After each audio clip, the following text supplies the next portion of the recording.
Koalisi Masyarakat Sipil mendesak Presiden Prabowo Subianto untuk menertibkan atau menerbitkan Perpu untuk menunda pemberlakuan KUHP yang baru disahkan. Bagaimana mekanisme yang harus dilalui? Kita akan bahas bersama dengan Ketua YLBHI Muhammad Isnur dan juga anggota Komisi 3 DPR RI dari fraksi PKS Nasir Jamil. Pagi ini kita sudah berhubung melalui sambungan daring dengan Mas Isnur. Selamat pagi Mas Isnur. Selamat pagi Pak Nanda dan Pak Nasir. Oke, kita masih dengan Mas Isnur dulu. Mas Isnur, terkait dengan Oke. poin sebenarnya kita akan simpulkan. Sebenarnya desakan untuk menerbitkan Perpu ini adalah apakah untuk membatalkan atau justru untuk menunda pemberlakuan dari KUHP yang baru? Iya, ada beberapa hal Mbak. Pertama terkait menunda dulu, tapi menunda juga untuk memperbaiki banyak pasal-pasal yang fatal karena berdampak serius kepada penegakan hukum. Jadi kenapa ditunda Mbak? Pertama, di undang-undang ini disebutkan bahwa undang-undang ini berlaku per 2 Januari. Pertanyaan besarnya memang aparat kita sudah paham. Hakim, jaksa, polisi, masyarakat, advokat memang udah paham. Bahkan sampai sekarang kita belum dapat nomor undang-undang. Draftnya saja baru kita dapatkan per tanggal 18 November saat disahkan gitu. Bagaimana orang mempelajari, memahami, menggunakan itu sangat berbahaya Mbak. Karena banyak penambahan kewenangan yang kita nggak jelas dasar dan lain-lainnya. Yang kedua misalnya gini Mbak, di pasal 93, 99 itu ada ketentuan penyidik-penyidik PPNS dan penyidik tertentu di luar KPK, Kejaksaan, dan TNI AL itu nggak bisa menangkap dan nggak bisa menahan tanpa perintah penyidik Polri. Pertanyaan besarnya, bagaimana dengan penyidik-penyidik di BNN yang akan menangkap bandar-bandar narkotik? Bagaimana dengan penyidik-penyidik di Bea Cukai, ya anak buahnya Pak Purbaya, Menteri Keuangan? Bagaimana anak buahnya, misalnya Menteri KLHK, polisi-polisi hutan yang akan menangkap para penjara dan perambah hutan yang masif dari banyak perusahaan? Mereka akan kehilangan kewenangan menangkap dan menahan. Kenapa? Karena harus menunggu perintah penyidik Polri. Berarti apa? Sangat berbahaya di tingkat penyidikan di penanganan narkotik, hutan, dan bea cukai, dan juga Komnas HAM. Terus juga apa lagi? Misalnya ada ketentuan soal RG, tadi yang dibilang oleh Menteri Hukum. RG ini sekarang kewenangannya bisa di level penyelidikan. Penyelidikan itu, Mbak, itu kan belum jelas siapa pelaku, siapa korbannya. Belum jelas ada tindak pidananya. Kemudian ke penyelidik polisi misalnya bisa melakukan negosiasi, bisa melakukan aksi-aksi untuk menuju damai. Artinya apa? Potensi ya kalau pengalaman kita sehari-hari, justru ini ajang untuk kemudian potensi kayak kasus DWP. Orang kan DWP itu kan ditangkap ya, kemudian diperas dengan tuduhan narkotik padahal dia pemerasan ya. Ini sangat banyak potensi membuat masyarakat mudah ditangkap di mana-mana Mbak gitu. Yang ketiga apa? Ketika misalnya ini berlaku 2 Januari, ada kebutuhan di undang-undang ini disebutkan kebutuhan 25 peraturan pemerintah. Satu peraturan presiden, satu peraturan Mahkamah Agung. Ini kapan dibuatnya? Padahal pasal undang-undang membutuhkan penafsiran lebih detail di peraturan pemerintah. KUHP saja Mbak, yang udah 3 tahun nih, itu ada 2 kali kejadian yang harus diperhatikan. Satu, mandatnya ada 3 peraturan pemerintah. Sampai sekarang belum jadi Mbak. Padahal mau berlaku besok di Januari. Yang kedua, ketika kita bilang dulu KUHP banyak bolong-bolong, dan sekarang diakui, pemerintah dan DPR sedang menyusun namanya RUU Penyelarasan Pidana. Artinya apa? Mereka mengakui KUHP yang 3 tahun transisi itu banyak bolong-bolongnya dan sedang diperbaiki. Nah sekarang KUHP adalah alat untuk menangkap kita semua. Alat untuk melanggar HAM kita semua. Untuk menahan berbulan-bulan gitu ya. Maka kejadian Vina di Cirebon, kejadian pengamen di Cipulir, kejadian banyak salah tangkap, ini potensi kejadian. Kenapa? Karena ada eh, ancaman ya, ketidakpahaman, kira-kira abuse of power di lapangan terjadi mungkin gitu. Jadi kita mendesak Pak Prabowo daripada nanti Januari kacau, BNN nggak bisa langsung menangkap ya, bea cukai gitu, atau juga banyak salah tangkap dan lain-lain, kita mending tunda dulu gitu. Itu Oke. yang kami nasihatilah presiden supaya dia mendengarkan masyarakat. Oke, karena secara detailnya ini masih belum dinilai rampung begitu ya Mas Isnur. Berarti kalau Belum. misalkan kita tanya mengenai mekanisme, berarti mekanisme yang harus seperti apa dilalui agar Presiden bisa menerbitkan begitu untuk Perpu ini terkait dengan KUHP?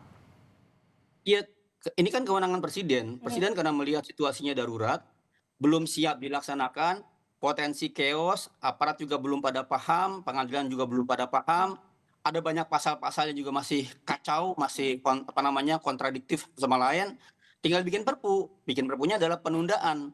Untuk apa? Untuk perbaikan ya, kemudian untuk penyiapan pendidikan, pelatihan dan pemahaman aparat di semua wilayah. Indonesia itu gede, Mbak. Jangan bayangkan ini kayak levelnya kelurahan, bikin undang-undang langsung paham gitu. Ini bayangkan se-Indonesia, ada banyak masyarakat yang nggak paham undang-undang ini juga gitu. Hmm, Jangankan jangankan masyarakat, advokat aja banyak yang belum paham undang-undang ini. hmm. Maka ya Presiden tinggal keluarkan Perpu, 2, penundaan sampai dia misalnya setahun 2 tahun, yang kedua adalah perbaikan hal-hal yang masih bolong gitu. Itu, Mbak. Oke, Mas Isnur, kita tahu kan kemarin sebenarnya setelah KUHP ini disahkan, beberapa kali anggota Komisi 3 DPR RI melakukan klarifikasi untuk menampik beberapa hal atau pasal-pasal yang memang beredar di media sosial yang dinilai adalah tidak sesuai dengan apa yang menjadi poin dalam KUHP. Kalau Mas Isnur sendiri melihat hal itu seperti apa? Saya akan salah satunya menyampaikan salah satu poin yang begitu diluruskan oleh di Komisi 3 terkait dengan penangkapan, penahanan, penggeledahan dan penyitaan dalam pasal 5 dilakukan bukan dalam tahap penyelidikan, namun dalam tahap penyidikan. Nah, kalau Mas Isnur melihat ini bagaimana? Nah, inilah kita tinggal lihat pasalnya, Mbak. Hmm, Waktu di Kompas TV, saya dialog dengan anggota DPR dari fraksi Golkar waktu itu. Langsung saya tunjukkan pasalnya. Jadi silakan lihat pasalnya di pasal penyelidikan. Justru di pasal penyelidikan ada kewenangan menangkap dan menahan. Jadi apa yang dikampanyekan di sosial media DPR dengan pasal yang ada di KUHP itu malah berbeda gitu. Misalnya juga apalagi soal menyita ya, teman-teman di jalanan misalnya lagi jalan tiba-tiba ada yang mau menggeledah, hmm, handphone digeledah, laptop digeledah, barang-barang digeledah. Yang ketiga apalagi misalnya memblokir rekening, memblokir akun gitu ya. oke. Itu memang ada ketentuan harus izin hakim. Tetapi ada klausul. Klausulnya jackpot ini, Mbak. Jackpotnya adalah di mana ketentuan dalam keadaan mendesak yang sesuai dengan penilaian penyidik. Ya, maka kemudian itu bisa diabaikan. Penyidik ya dengan asumsi dia, dengan penilaian dia sendiri bisa menyita, menggeledah dan memblokir. Gitu. Yang ketiga misalnya soal bantuan hukum tadi, Mbak. Kan ada penjelasannya di teaser awal ya. Oke. Bantuan hukum itu memang ada penjelasan hak bantuan hukum. Hmm, Tapi lagi-lagi ada jackpotnya. Jackpotnya adalah kalau kemudian tersangka atau terdakwa menyatakan tidak mau pakai bantuan hukum, maka nggak dikasih bantuan hukum. oke. Dalam praktik pengalaman kita sehari-hari, LBH ini kan tiap hari menangani kasus. Itu biasanya tersangka itu diintimidasi, ditekan, supaya nggak pakai LBH. Dengan ancaman kalau pakai LBH Anda akan berat hukumannya, tuntutannya dan lain-lain gitu. Hmm, hmm, Nah, ini potensi akhirnya orang ya memberikan keterangan tidak perlu bantuan hukum tapi dalam keadaan yang tidak bebas gitu. hmm, Maka solusinya gini, Mbak, bisa saja dia nggak dapat bantuan hukum, tapi keterangannya harus dibuat jangan di depan penyidik sendiri, oke. harus di depan hakim. Gitu. Oke. Terus tadi misalnya Ketua Komisi 3 bilang, sekarang nggak ada penyiksaan. Pertanyaan besar gini, Mbak, ada larangan penyiksaan. Tapi kalau orang disiksa di ruang tahanan, sekarang banyak sekali kisah orang mati di tahanan, apa dampaknya terhadap penyidikan perkara? Dalam Undang-Undang 598, Mbak, dijelaskan, kalau ada penyiksaan, maka bukti-bukti yang didapat nggak sah. Mhm, Kan ini kita nggak dapat keterangan itu di KUHP. mhm, Misalnya lagi di Undang-Undang 12 2005, Mbak, tentang Konvensi Hak Sipil Politik. hmm, Itu diatur, Mbak. Dalam waktu orang setelah ditangkap dan ditahan, harus segera dibawa ke hakim untuk dihadapkan. Jadi kecek nih, orang ditangkap nih, dilihat fisiknya bagaimana sih, sehat apa enggak. Ya kan, biar oke. ketahuan orang disiksa apa enggak. Sekarang kan enggak, Mbak. Orang bisa baru 6 sampai 8 bulan atau 9 bulan baru dibawa ke pengadilan karena penahanannya lama. Di kepolisian aja bisa 60 hari. Di kejaksaan bisa 60 hari. Jadi orang butuh 6 bulan baru dibawa ke pengadilan. Harusnya adalah reformasinya, polisi boleh menahan, punya kewenangan menahan penyidik. Tetapi penahanan itu harus dilaporkan dan minta izin kepada hakim, dijelaskan kenapa bisa menahan. Nah sekarang nggak ada. Jadi KUHP ini dalam konteks penangkapan dan penahanan sama aja kayak yang lama, gitu Mbak. Oke, ini menarik sebenarnya untuk kita bahas bersama dengan anggota Komisi 3 DPR RI. Masih kami coba untuk hubungi Bang Nasir Jamil, tapi kalau misalkan saya tanya dan kerucutkan Mas Isnur, sebenarnya memang tadi kan Mas Isnur sudah menyinggung bahwa draft KUHP ini diterbitkan di website DPR begitu ya, sehari sebelum dari pengesahan itu dilakukan. Nah sebenarnya apa sih yang kalau Mas Isnur lihat dari yang perbedaan dari pasal yang Mas Isnur kantongi dengan pasal yang dijelaskan dalam KUHP yang baru? Apa saja menjadi kontroversi, Mas? Seperti halnya ini yang kita tampilkan di layar kaca mengenai Ya, penjelasan dari DPR begitu ya terkait dengan apa-apa yang menjadi dinilai tidak benar. Salah satunya tadi mengenai metode penyelidikan, Mas Isnur. Mungkin bisa dijabarkan apa-apa saja pasal yang kontroversial yang Mas lihat. ya gini. Jadi kan ini sempat ramai di bulan Juli, di mana mereka membahas di level panja hanya 2 hari. Kami rame lah kita kita menyikapi bersama-sama dan memprotes sehingga ditunda pengesahannya gitu kan. Nah kami memberikan masukan Mbak, kami datang YLBHI datang ke DPR dan ngasih masukan. Nah setelah ngasih masukan kami kan bertanya, mana hasil masukan kami? Mana hasil masukan masyarakat sipil? Tolong dong draftnya di-share, dibuka. Nggak di-share, nggak dibuka-buka.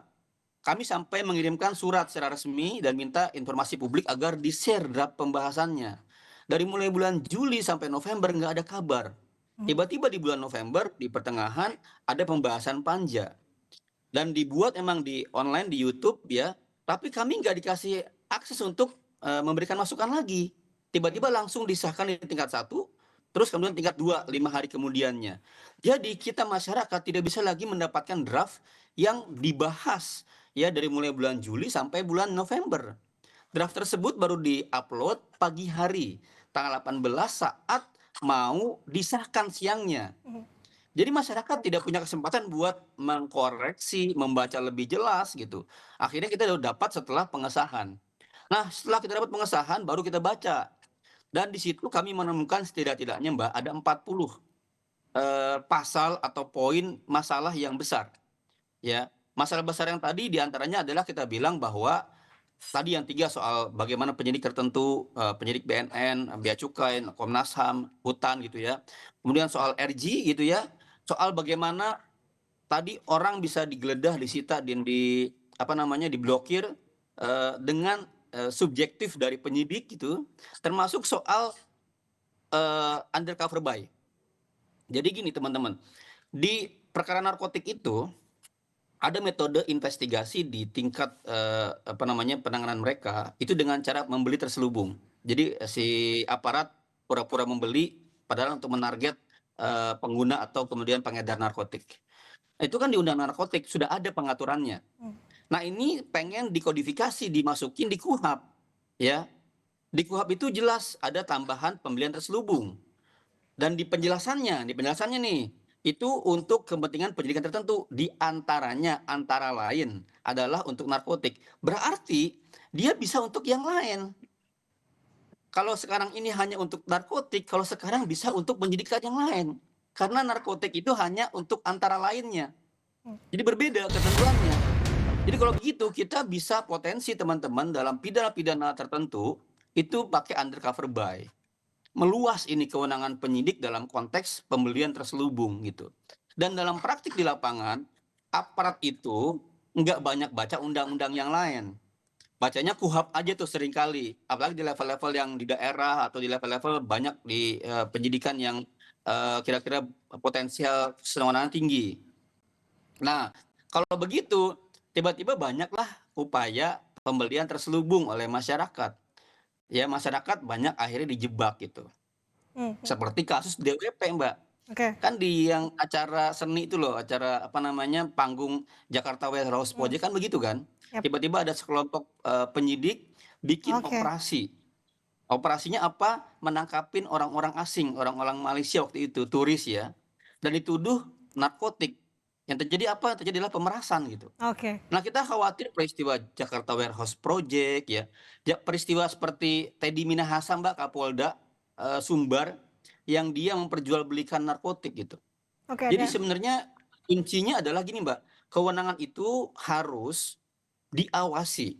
Kewenangan harus melibatkan pihak lain agar apa? Agar ketika ada yang mau sewenang-wenang, itu nggak bisa sewenang-wenang secara langsung gitu. Oke, Gitu, Mbak. oke Mas Isnur, saya tangkap apa yang poin yang Mas Isnur sampaikan. Tapi semisal Mas terkait dengan KUHP yang baru ini, Perpu tidak diterbitkan, langkahnya seperti apa ke depan? Ya berarti Prabowo, presiden, bertanggung jawab atas setiap kekacauan ya, bencana yang terjadi di masyarakat. Jadi ini kan sebenarnya kita sudah berulang kali, Mbak, mengingatkan dulu saat Undang-Undang KPK kita peringatkan akan terjadi bencana terkait penanganan korupsi kejadian, Mbak. Undang-Undang Cipta Kerja kita nasihatin, kita teriak-teriak, kita kritis akan ada bencana terhadap kerusakan lingkungan dan banyak PHK di mana-mana sangat mudah kejadian. KUHP kita nasihati, kita peringatkan, kita demo akan terjadi banyak kekacauan dalam pasal-pasal kebuktian. Karena pemerintah sekarang sedang nyusun RUU penyerasan pidana dan PP nggak jadi-jadi karena banyak kekunci di undang-undangnya. Di KUHP juga sama, tapi KUHP ini Mbak ancamannya lebih mengerikan karena menyangkut kita akan dilanggar haknya, akan ditangkap, dipenjara, disita, digeledah gitu. Semua orang bisa kena gitu. Dengan aparat, ada kisah Jija Rizal itu penulis buku, tiba-tiba dia turun dari angkot di Depok langsung digebugin, ditangkap gitu. Itu kan kita kayak gitu kan bisa sangat mudah kejadian di mana-mana. Mhm. Maka sekarang saatnya masyarakat se-Indonesia nih, pemirsa Kompas TV, bareng-bareng kirimkan pesan kepada Pak Prabowo. Pak Prabowo tolong dengarkan masyarakat. Ya, ini kekhawatiran yang luar biasa dari kita dan sejenak membaca pelan-pelan, Pak. Misalnya gini, Pak Prabowo sedang menyusun reformasi kepolisian. Salah satu masalah kepolisian adalah masalah penangkapan, penahanan ya, dipidana. Tapi sekarang KUHP-nya tidak diberlakukan. Kalau begitu ngapain Anda bikin reformasi kepolisian kalau KUHP-nya dia nggak diubah secara maksimal kira-kira gitu. Maka demi kepentingan negara, demi kepentingan rakyat, demi kepentingan pemahaman aparat agar dia nggak sewenang-wenang, kita bareng-bareng yuk desak Presiden untuk menunda pemberlakuan KUHP ini dan memperbaiki pasal-pasal yang benar-benar fatal dan berdampak serius kepada penegakan hukum dan hak hak Oke, rakyat. oke. Kami tangkap poin dari Mas Isnur bahwa memang dari KUHP yang baru ini dinilai masih cukup banyak yang harus diperbaiki dan juga dinilai dan dicermati. Untuk proses kemudian desakannya adalah untuk menunda terlebih dahulu terkait dengan KUHP yang baru ini diberlakukan. Terima kasih atas waktunya bersama dengan kami, Ketua YLBHI Muhammad Isnur, dan sebelumnya juga kami masih menunggu dan masih belum ada respons dari anggota Komisi 3 DPR RI untuk bisa bergabung bersama kami pagi hari ini. Tapi terima kasih banyak Mas Isnur atas waktunya. Semoga harapan dan semuanya bisa menjadi Amin. terbuka begitu ya, jadi harapan. Terima Amin. kasih Mas Isnur. Selamat pagi. Terima kasih. Pagi.